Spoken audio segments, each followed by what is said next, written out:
that's the machine here. I think it looks really good. We've seen the spy shots and the camo shots and the teaser shots and the non-official shots and the official shots, but today finally officially it's here. This is what the motorcycle looks like, and it looks really good. TVS is really proud of the way they've done the fit and finish, and I would agree it's a really well finished motorcycle. All of these little panels which meet each other are very, very evenly done, and I think the guys who did the styling have done a really, really nice job.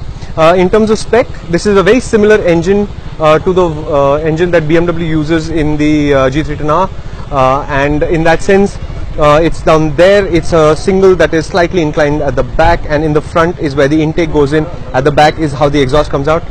So if you see, that's the exhaust exiting directly, and because it exits like that, this is obviously a substantial can because it has to have all the muffling equipment, because it obviously meets current emission norms.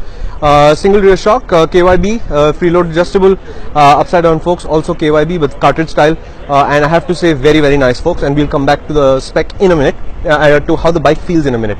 Now, as I said, the cylinder sits something like this: 6-speed gearbox, 34 PS, 27 Newton meters, and the bike weighs just 169.5 kilos. So in that sense, it should be an interesting machine to ride, and I'll come to whether it is an interesting machine to ride or not.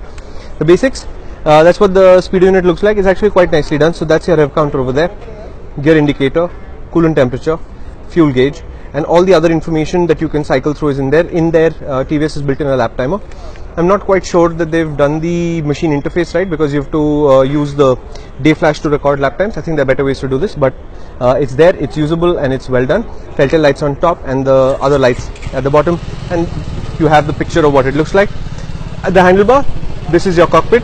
Notice how much detail goes into the top triple cam. TVS has said that they paid attention to making this motorcycle feel like a premium motorcycle, and I would agree. There are some places where I don't agree. So for example, I think this particular badge, if they'd done it in metal, I think it would have been much classier instead of this plastic thing. These are first batch production motorcycles, so very, very minor issues here and there. We did ride it all day here at the Chennai racetrack.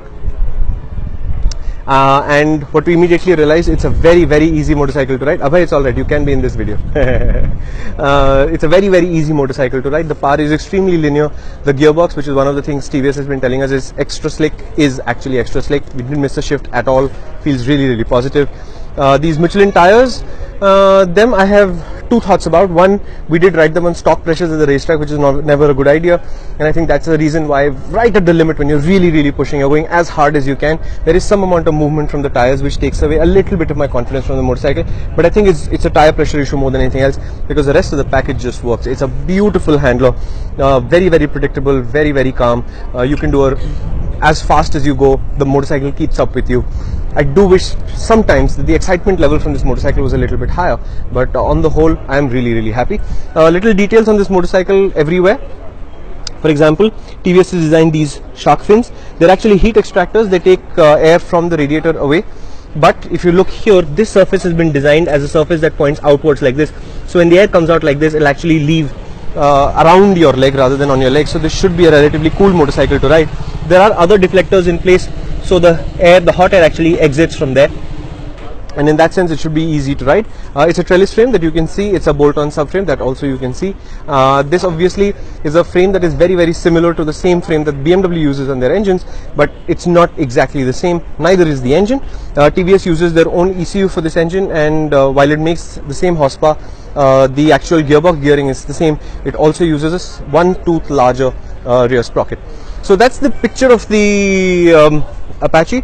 As I record this, I don't know the price yet. They haven't announced it because we've ridden the bike today and the price will come out tomorrow. You of course are seeing this video after the price has been announced, so you will have independent confirmation of the price. Let me just quickly fire it up, because yes, eventually everybody's going to say, why don't you fire the bike up and stop talking? So here goes.